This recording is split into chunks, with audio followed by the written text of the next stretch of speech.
G'day and welcome to the Breaking Through podcast, and it could be our most important episode yet. Could be. Just because of what happened last week for us and Laneway. But Tyson, we went to Laneway on the weekend, had a great time, but we've got a few things to address right off the bat. We do. We said last week that Lily Allen, we were skeptical, we were worried that Lily Allen might not be able to sell out the arenas, and we thought, you know, those venues might be a little bit too big. We are adults, and we are allowed to say that was our opinion, but we were also wrong. Yes. And that is okay. We're adults, but we're also stupid. Sometimes. We have some really good opinions, and then other opinions that are just like, maybe not on Couldn't the podcast. be more wrong. Yeah, exactly. But as we said, we were happy to be wrong.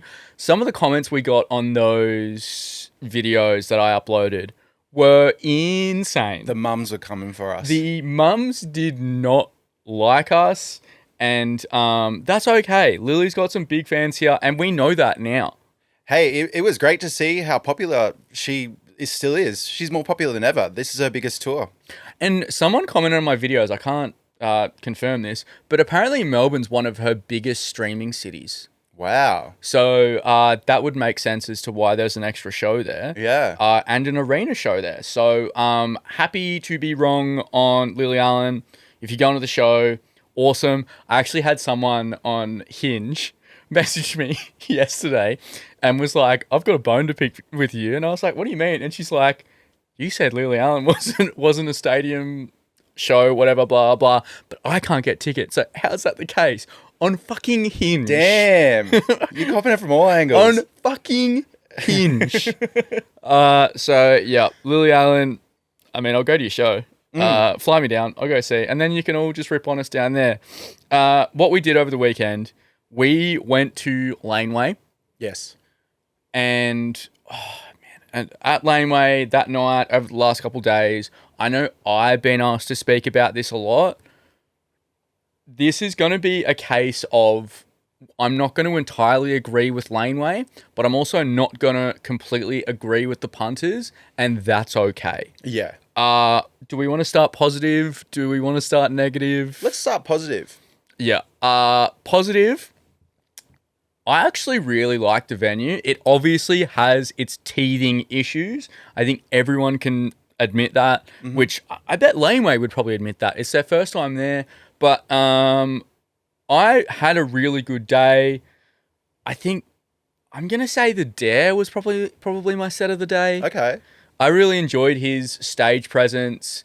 It was so hot in that tent, which was always going to happen, but he was so fun. His mic cut out halfway through and he still had a ball. But yeah, I really enjoyed the Dare and Role Model. I think Role Model I love Role Model the person more than I love Role Model the artist.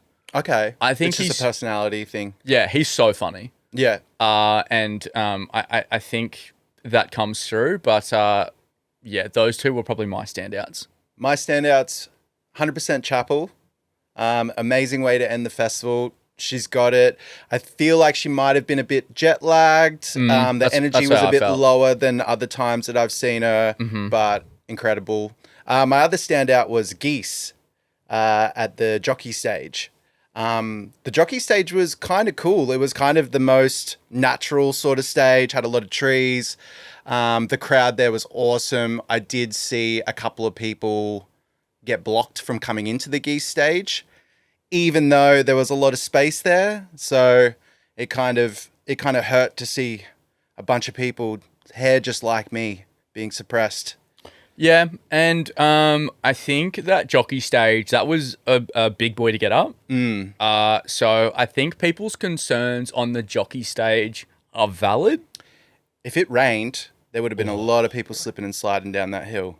Yeah. So I think that's one concern where I'm just like, yeah, that's a valid one. Yeah. That's and some of the videos that we're seeing as well of people trying to get up there, that's not good. But I also think like Laneway, if would have sent that message out, you know, the map was there. Maybe the map didn't show that it was a hill, but I think teething issues. People can see, well, Laneway can see that could be an issue. Yeah.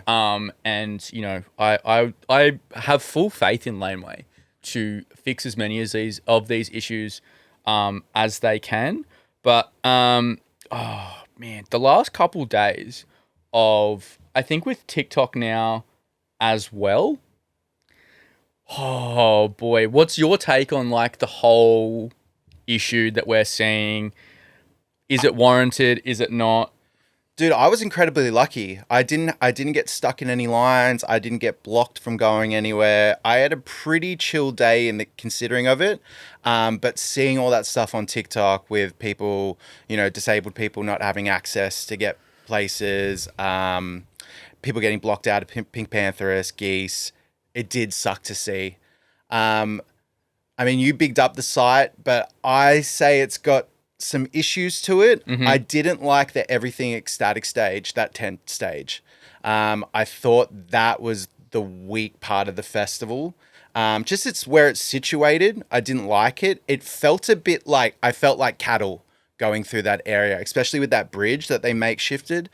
I don't like that feeling at festivals, feeling like cattle. So I didn't like that. But hey, it's first year at the festival. There's going to be these problems, you know.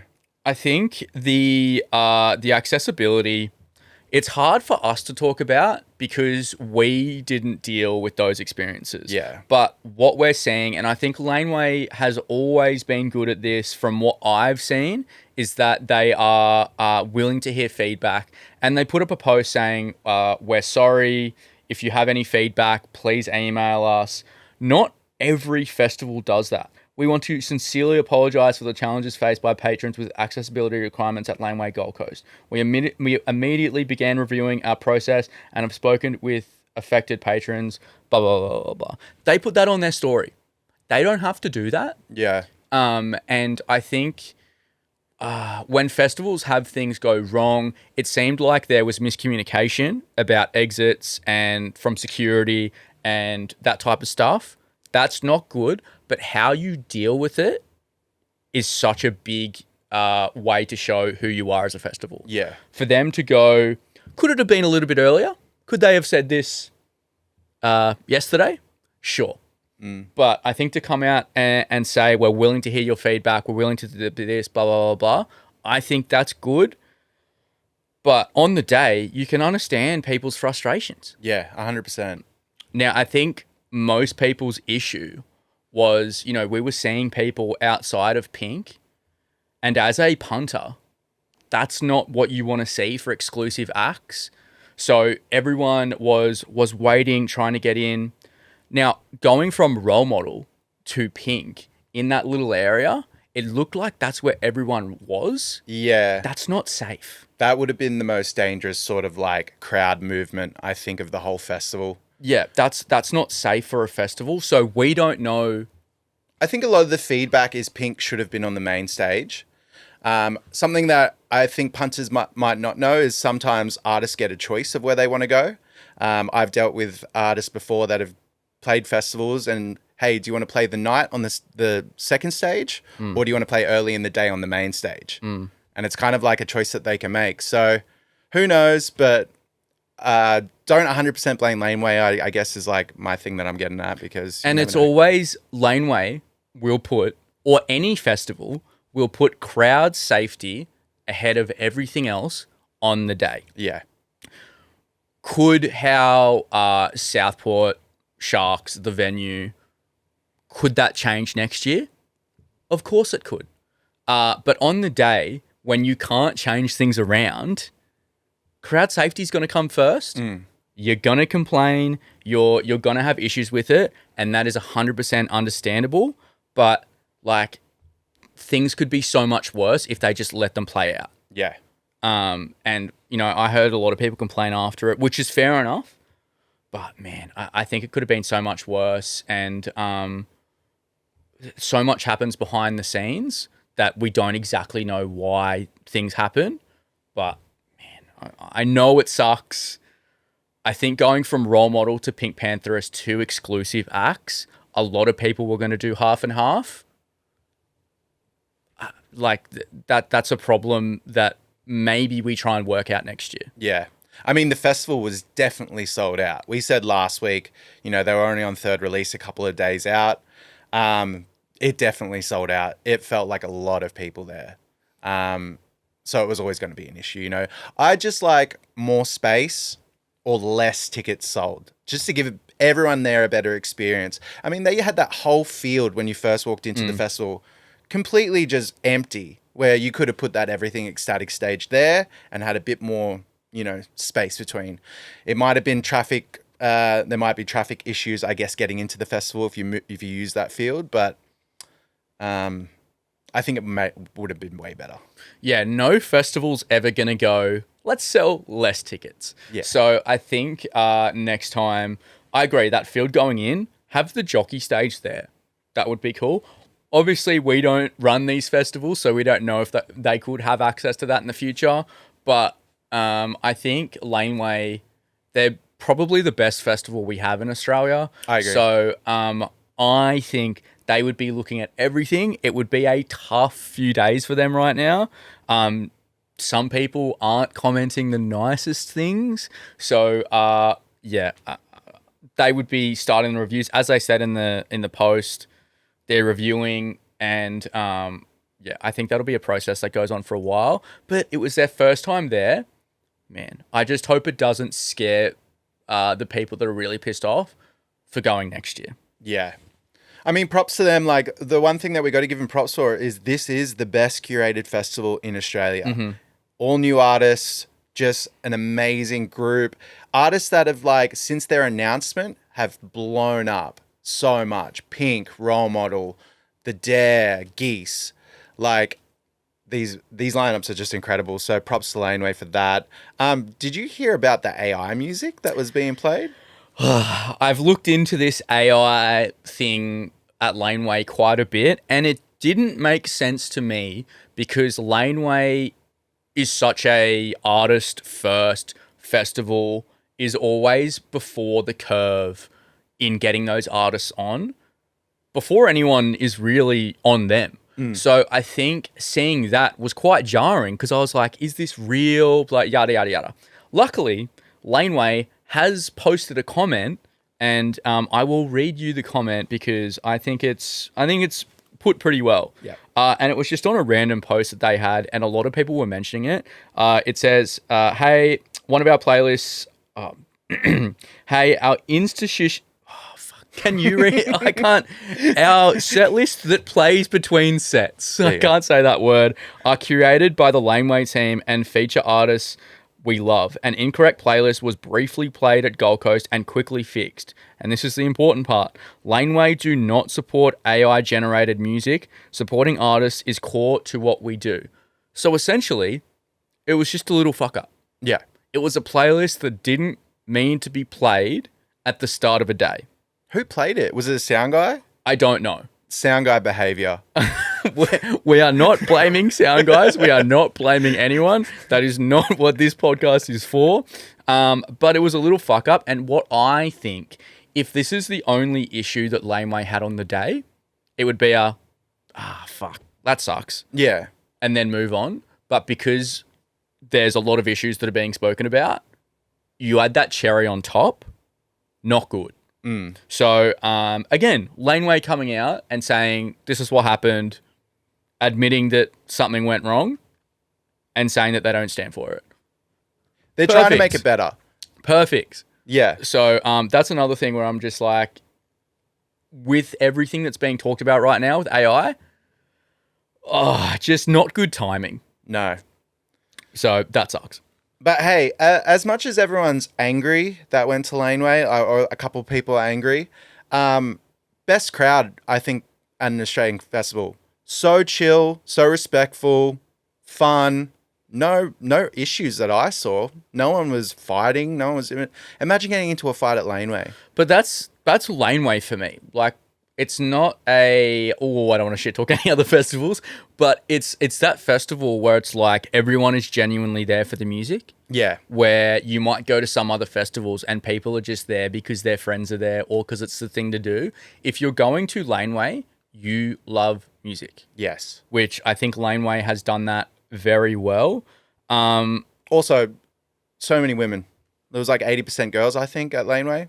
Just looking around. I was going to say, where have you got that stat from? No wonder that there's no issues. Because if you got into a fight at Laneway and you had to get escorted out while just thousands of women are just like glaring at you, what a joke. Yeah. Like, nightmare. But I think with Chapel Roan headlining, of course, it would be weird if it was like 80% dudes. yeah. 80% dudes just like singing Pink Pony Club. That'd be sick. But yeah, I think Laneway's, it's still, I said it last year and I'll say it again this year, it's still one of my best festivals that I've ever been to.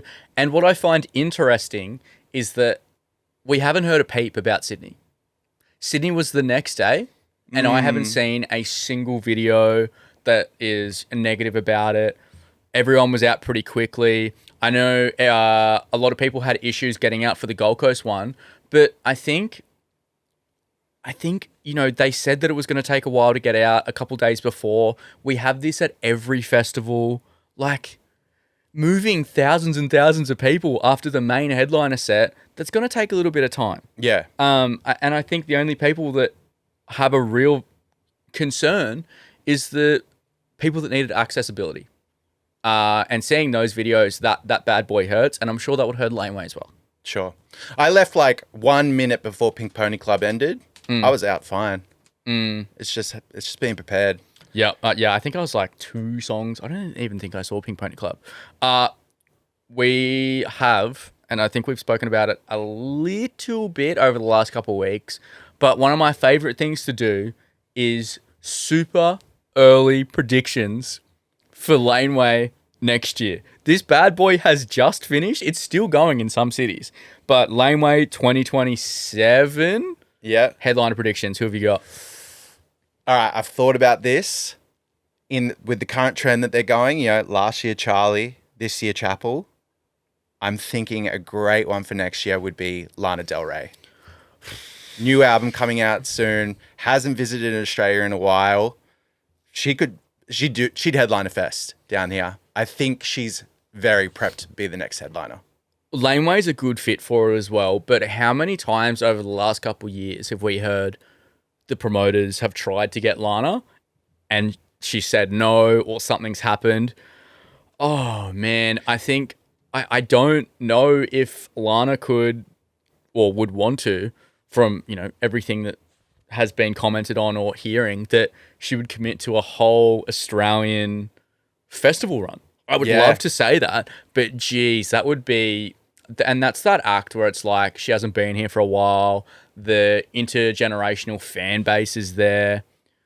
God, that would be big. That would be taps insanely right big. Into their crowd. Yeah, how about you?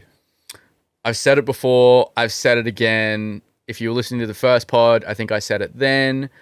I want for Laneway 2027 headliners. I said I want a band to headline. I want 1975 to come back and headline Laneway. Okay. We need bands back headlining big festivals. And I think 1975 fits that perfectly. We need those UK bands coming back into the picture. And if they toured, I think that would be so big. I think they're one of the only bands that could play in the current climate as well at Laneway. A lot of bands that, you know, I would have loved to have seen on Laneway, Vampire Weekend. I think they've all kind of aged out. And I think the 1975 are just ones that are still tapped into a very young audience. Yeah, and that nostalgic, they're going into that realm now, I think. So I think they're in that sweet spot of being nostalgic but still kind of current. Yes. So like I think, and Laneway kind of skews a little bit older. It does a bit. I think they just book like Chapel's going to be a future nostalgic act, you know? Like all these acts that they book, they're going to stand the test of time and become that future nostalgia.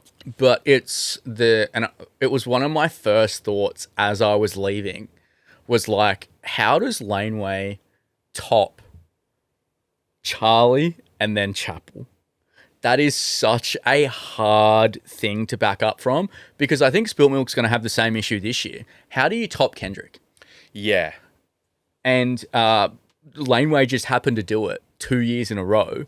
But if you keep putting those expectations super high, the list of artists that you can get to fill that spot that matches it just gets smaller and smaller by the year. Yeah, you're setting yourself such a mission. But if any festival can do it, I think Laneway can do it, and I have full trust in them. One thing that we didn't mention that I think it's always good to get people's thoughts on. We spoke about the Gold Coast Laneway before, and people's dislike of the venue, blah, blah, blah. A lot of people said, go back to Brisbane, go back to Brisbane, go back to Brisbane. Someone did a video of like the actual Brisbane showgrounds and like, oh, nothing's happening right now. Why isn't it here? If Laneway can't go back to Brisbane at the normal location, if you don't want it at Southport Sharks, where would you want it? Because do you go north? Do you go Sunshine Coast? Is there somewhere else in Brisbane that you could have it? Is there somewhere else on the Gold Coast you could have it? I like the Spilt Milk Gold Coast venue, but then the public transport and the Ubers after it and all that type of stuff, that is always a problem. Yeah. So, like, I can't think of anywhere else that would be perfect for it, but I'm hoping the punters can help us out because I don't know. I really like the Southport venue. Teething issues, 100%, but, like, give it a little bit, and I think it'll be a really good venue. What do you think the festival would have looked like at the stadium, at Carrara Stadium? Well, obviously you'd have the stage inside the stadium. You have the two stadiums inside. Could you fit that? How they have the side by side? Yeah, true. And then one stage outside where the little stage is. That's where you could have jockey, and then the tent stage pretty close Still to the it. same. I think that would be good, but obviously, like, how much is it going to cost to have it there? Yeah. With Southport, with the valuable option to have, all these things come into it. But yeah, I don't know where else you have it, and people just go back to the showgrounds, just go back to the showgrounds. It obviously moved from there for a reason. Yeah. So, what reason? I think Gold Coast bidded for it, to be honest with you.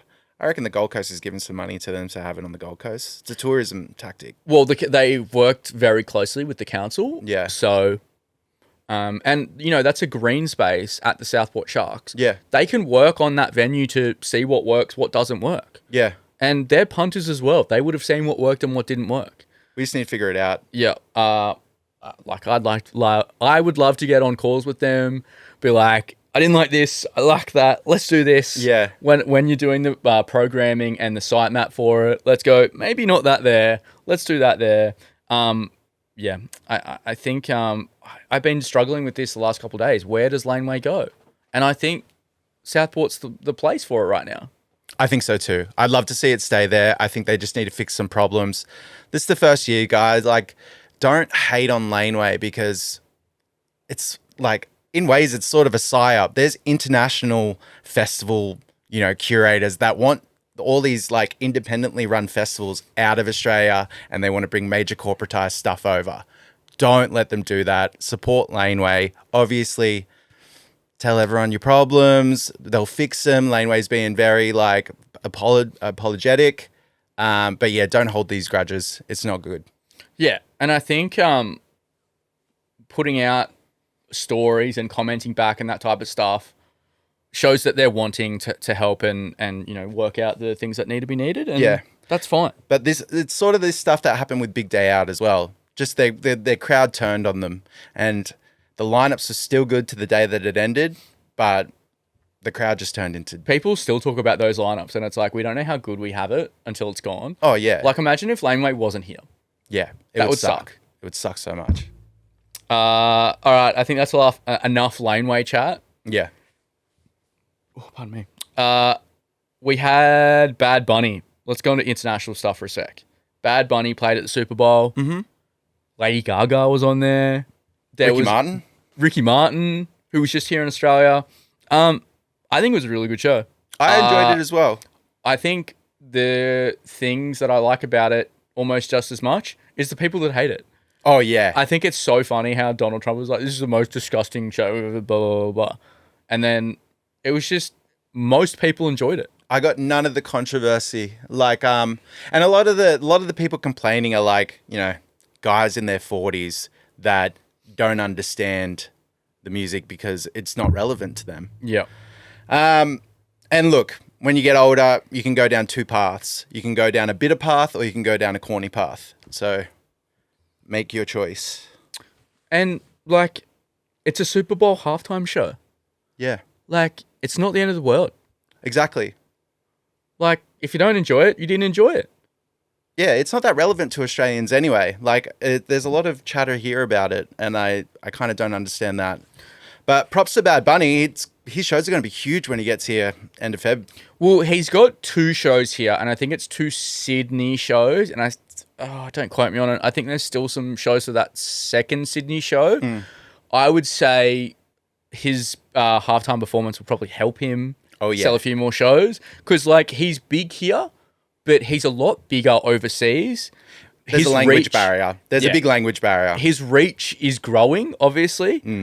We've spoken about that before. So I think people would just be like, if you can't understand the language, man, I'm still enjoying the vibe. And that's it. Don't knock it until you've heard it in the right setting. Because if you're in a club with a bunch of Latinas and that comes on, you are going to have a good time. If you're sitting on your couch at home waiting to watch some football, it's not going to hit you in the same way, I didn't think that I would watch music videos with subtitles, but now Bad Bunny's a lot of his are coming up on TikTok with subtitles, and I'm like, oh, so that's what that means. That's what he's talking about. Oh, that makes sense. Yeah. So that's good. But I think Bad Bunny, his shows in Australia would be awesome to go to. Yeah. There's going to be a lot of Latinas there, and there's some of the most fun crowd that there is. I'm what's it called? Ethnically ambiguous. I'm half Australian and half something else, and people have different. People jump to conclusions of what that is. So I used to be a resident DJ at a Latin night, even though I'm not Latin at all, and it was a Tuesday night. And honestly, some of the most fun parties I've ever been to. I've been to a few in my time. Yeah. One thing I forgot to talk about Laneway. This is positive, kind of positive. Gold Coast got Malcolm Todd. Yes. One of the guys that... For Sally. And then Sydney gets the Wiggles. And OG Jeff. It's going to get better too. Adelaide and Perth are going to get maybe Chapel or Pink up there. But this is Laneway New Zealand got Benny. And then we got Malcolm Todd. So we just thought that it was just going to be everyone, that someone from the lineup, blah, blah, blah, all good. How come Sydney? It's Sydney and Melbourne get everything. Melbourne's is going to be someone insane. Yeah. The Wiggles is OG. That's sick. It'll be Robert Irwin or someone like that, just because it's Melbourne. Oh. What do you think of the Sally thing? Because obviously this has been done before. It's the Apple Dance. It's Sabrina's Juno arrest. This is just another form of that.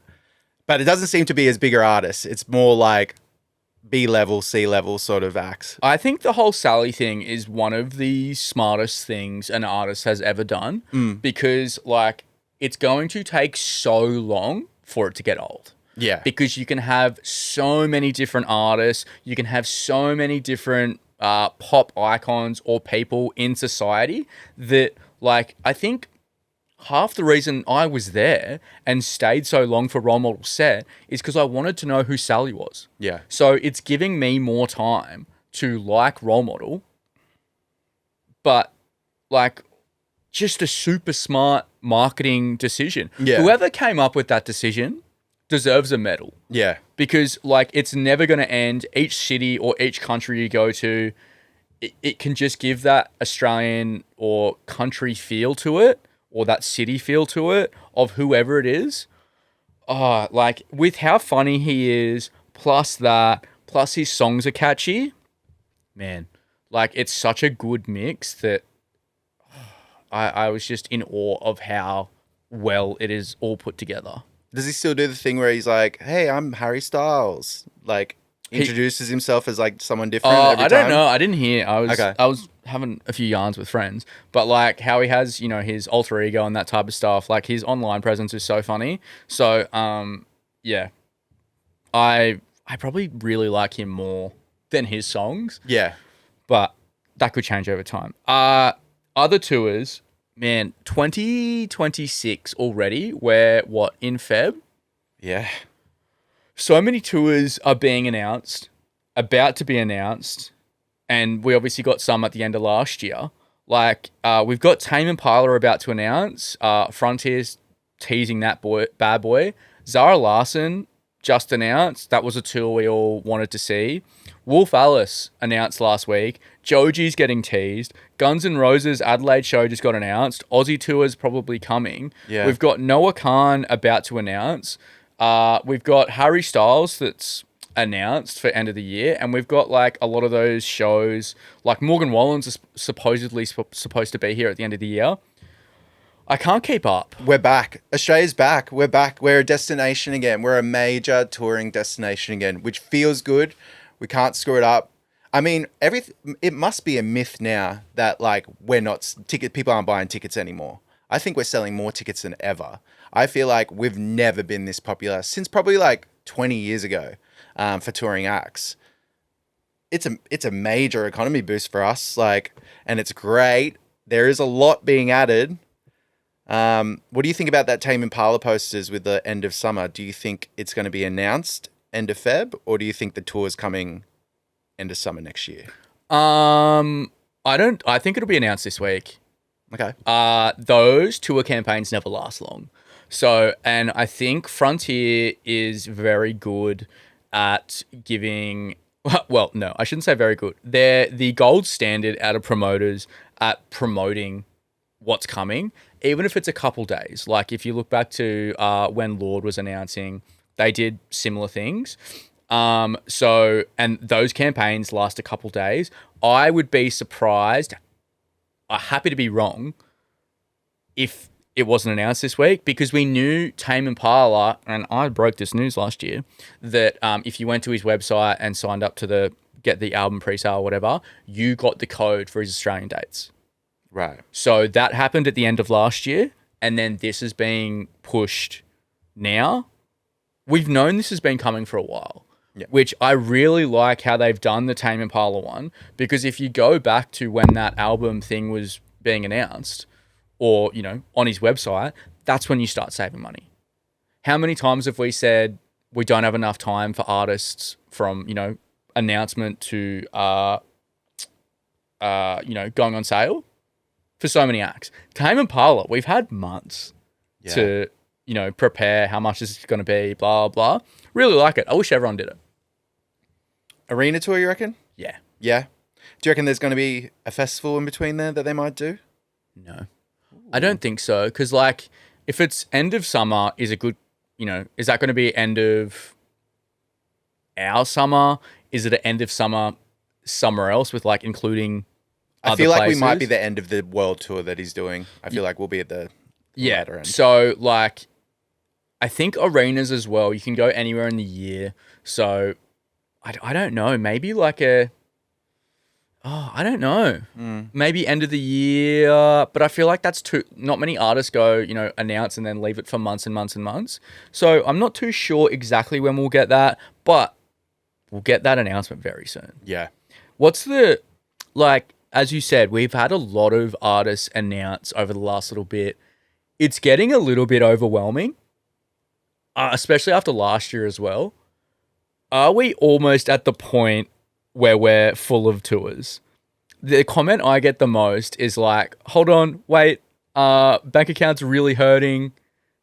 Are we almost at that limit? Maybe, but not yet. There's still more to come. I know there's more to come. Yeah. And I don't know when these things are being announced, but I know there's more to come. And one of my favorite things to do at the end of each year is to see how much we've had over the year. Last year was huge. This year's going to be just as big, if not bigger. So if you think we're at that point now, I think we're going to be overflowing a little bit. Yeah. Summer next year is going to be crazy. What do you think about, and this was my first question when they announced, Wolf Alice announcing just before Laneway? Interesting move. Kind of genius for new fans that are going to pick up on them. Like, they had a great spot on the lineup right before Chapel. I think most of the festival would have been watching them. So yeah, I definitely think they picked up some new fans. So kind of a genius move. I mean, they're playing like 42 Music Hall, looks like 2,000 cap, 3,000 cap venues. It'll sell out. I don't think it was a good move. Okay. Because I think they were in that area where they were clashing with a lot of people as well. If I see that, I'm going, I don't have to see them. I'm going to go to the other one. So I would have waited till Laneway finished. Yeah. I don't know, their set list, it didn't feel like their set list was playing the hits. They delved deep into their new album. I know a lot of Wolf Alice songs, but I didn't know much of that set. So I think a full show tour is something that I would want to see after that. But yeah, great to see him come back twice in a year. That's cool. Yeah, end of the year as well, when a lot of other stuff would be going on. But I think Adelaide was included. Yes, it did look like it was full. Adelaide's getting a few shows right now, which is good. Also Perth. But NZ, the last couple, NZ's not getting much, which sucks. Moving on to Vivid, we've had Mitski. Mitski's another show that's coming to Sydney. For Vivid, it's like 4 shows there, I think. You're hearing some rumours on who we're supposedly getting for Vivid. I've heard a big rumour that Diana Ross is going to headline Vivid. Trust me, bro. Trust me, bro. She's in Japan, I think, like a couple of days before Vivid starts. So it just lines up a bit too well. However, Thundercat was always also someone that was hinted to be at Vivid. He's just announced his whole tour, so he's not doing it. Take it with a grain of salt, but Diana Ross seems right up their alley. Other acts that are touring Japan just before then, Sparks of Monsters and Men, I can see them being on Vivid as well. Diana Ross would be incredibly huge to get. Big get for Vivid and right up their alley. Like, it makes so much sense. I can't see it not happening. Surely that couldn't be an exclusive. I reckon it might be, actually. Like, because that's already a Mitski exclusive. Mitski's a big get. You can't get Diana Ross as an exclusive, can you? I think you can. Of Monsters and Men, that's also a great get. I've seen them before. Oh, sorry. If they get them, that's a great get. I've seen them before. Great live. Oh, I mean, Vivid is another big tourism thing for Sydney. A lot of people go down for it, especially older generations. I think people in their 40s, 50s and above, they love Vivid. Diana Ross is perfect for them. I've never been. Have you been to Vivid? No. I'd love to go one year. Yeah, I think when I was in Sydney it was COVID, so we didn't get to have it. Oh, bummer. So, I think this lineup already starting to look pretty big if, you know, Mitski's such a big start. And if they get any of these acts, I think that's big. Yeah. And then if you add the exclusive part on that as well, oh boy. Yeah. I want to talk about the exclusivity thing as well. Exclusivity for festivals, positive or negative? It depends who it is. Your headliners, they have to be exclusive. Do they? I feel so. I feel like, well, let's take Laneway for example. If Chapel Roan did her own shows, Laneway wouldn't have sold that many National tickets. touring, like, especially if you're in cities, would be tough. Yeah. But then we've spoken about it before, regional. If you've got that, go and do some shows in Sydney and Melbourne as well. And I think something that comes up a lot in my comments is like, we never used to have exclusives like 10, 15 years ago, blah, blah. Yes, we did. Yeah. Splendid did it. Yeah. And Big Day Out did it. Instead of saying exclusive, it would say only Oz show. Yeah. So I think exclusives are, and I know I would be in the minority here because I love festivals. I think it's a great plus for festivals. Definitely. Festivals are so important to our music ecosystem. We need them. We need exclusives, and it's obviously great for festivals, and it gets people to festivals. I don't know how many comments I've seen going, I've never been to a festival before, I've never experienced it, but I need to see Chapel. Yeah. So I have to go. I know a lot of you guys hate it, but I love an exclusivity, and I think there's a number of exclusivities on a lineup where I'm like, come on, brother. You've paid a lot of exclusivity fees on this one, and that often sucks. But like, I think 2 or 3 exclusivities on a lineup, I think that's a chef's kiss. That's the amount that I'm looking for. Yeah, that is a good number. I'd like to know if a festival's bringing an artist out and they do sideshows, does the festival get a cut of their sideshow money? Well, a lot of the Laneway ones, it's Laneway Presents. So they would be. So they would. Yeah. But for other ones, it's like, I don't know. Like when Turnstile was for BTV and they did some sideshows. Would it? I don't know. Yeah. There's some great sideshows happening in Sydney and Melbourne this week. Cameron Winter's doing a sideshow. Geese is, I think, playing the Opera House. There's a lot of Opera House shows. Yeah, it sucks not living in Sydney or Melbourne and getting all this good stuff. Yeah, I agree. Another thing that got announced for a festival is it. This is a little bit before my time. Mm-hmm. Bardo are back after like 24 years. Yeah. So they're back in the news. So they're reuniting for Mighty Hoopla Festival. Yeah. Which is a very nostalgia-driven sort of fest. Very big pop festival. Kesha headlining, Delta Goodrum, Jessica Mauboy, and now Bardo. Yeah. It made me think about like, okay, you got Laneway, you've got festivals like that are all pretty much newer artists, and then you got ones like Blues Fest and Mighty Hoopla that are more nostalgia based, and then you got BTV right in the middle. That's a good mix of both. It makes me wonder, like, what is the future? Is it more newer artist festivals are going to do better, or these nostalgia ones are going to do a lot better? I don't know, and I think it's good to have that healthy balance, and I think Splendor used to do it really well, but I'm more of a current mixed with a little bit of nostalgia, where I think a lot of other people are nostalgia mixed with a bit of current. Yeah. And it depends where you're going to have that nostalgia on the lineup as well.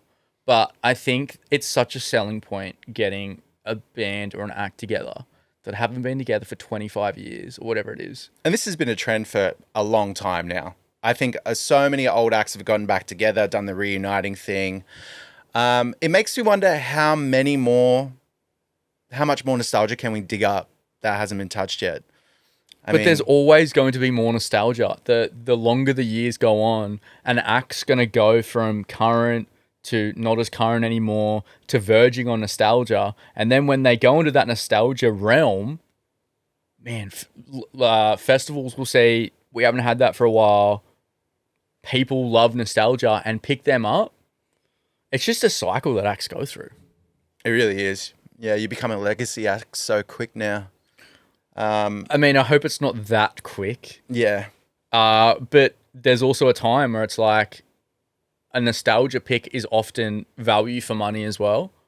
Do you think this is like, it like loops back to people's streaming habits as well? Do you think younger people are listening to more like, retro playlists and going like, oh, what's this like 2000s indie song? Franz Ferdinand? I've got to check out Franz Ferdinand. Well, it's how are they being influenced now? I don't know. Yeah, I swear it's all algorithm based. I don't see how anything else works anymore.